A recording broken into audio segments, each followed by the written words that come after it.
حیدر کرار کا وہ مقام دیکھو جہاں قوت اور طاقت اس مقام کو پہنچی ہوئی ہے۔ نوجوانوں، کبھی اس علی سے پوچھا آپ نے یہ طاقت آئی کہاں سے آپ کو؟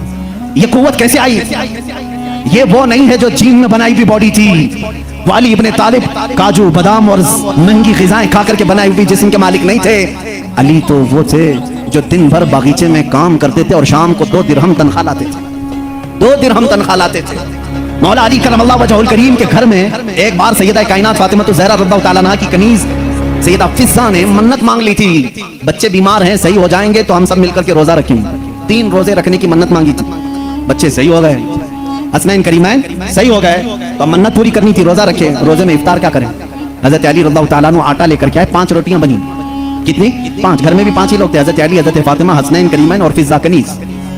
5 روٹیاں بنی، لیکن افطاری کے لیے بیٹھے تھے، اسی وقت ایک باہر سے کسی فقیر نے آواز دی، مسکین ہوں مجھے کوئی کھلا دے۔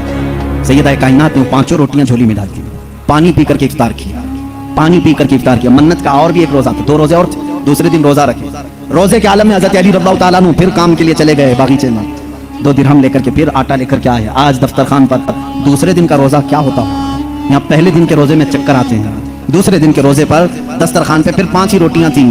ایک یتیم بچہ آ کر کھڑا ہو گیا، کہا اہل بیت کا گھرانہ ہے، کوئی مجھے کھلا سکتا ہے؟ سیدہ کائنات نے پوری 5 روٹیاں دی تھی، ایک دے دیتے، 4 رکھ لیتے، پوری دے دی، پانی پی کر کے روزہ رکھے۔ تیسرا بھی روزہ تھا اور تیسرے دن بھی کام کرنے کے لیے، تیسرے دن بھی آئے اور پھر 5 روٹیاں بنی۔ آج افطار کے لیے بیٹھے تھے تو جیل سے چھوٹا ہوا ایک قیدی آ گیا۔ پہلے دن مسکین آیا، دوسرے دن یتیم آیا، تیسرے دن ایک قیدی آیا، کہا بڑے دن ہو گئے اچھا کھانا کھا کر کے، میں کہیں اور کیوں جاؤں، میں نے سوچا علی کے گھر جاؤں، یہاں سے کچھ تو مل ہی جائے گا۔ 5 روٹیاں پھر اٹھا کے دے دی، 3 دن روزہ بھی اور افطار بھی نہیں۔ کیا حالت ہوگی؟ حیدر کرار کی طاقت کو تم محسوس نہیں کر سکتے۔ سیم وہی چیز جو عثمان غنی کی دولت نہیں سمجھ سکتے، اسی طرح حیدر کرار کی طاقت بھی سمجھ میں نہیں آئی۔ ان کا کیلکولیشن نہیں ہو پائے گا مال کا، اور ان کو تولنے والا کوئی وزن نہیں ہو سکے گا۔ حیدر کرار کی طاقت کیا تھی؟ میں سمجھتا ہوں کوئی وزن ان کو تول نہیں سکے گا۔ اس دن بھی بغیر افطار کیے پانی پر تھے، لیکن پیٹ سے لگ گیا ہے۔ بچے کنارے بیٹھے ہیں، رسول کریم صلی اللہ تعالیٰ علیہ وسلم گھر میں آئے، بات کرنے کی سکت نہیں تھی۔ حضور نے پوچھا یہ کیا حال ہے؟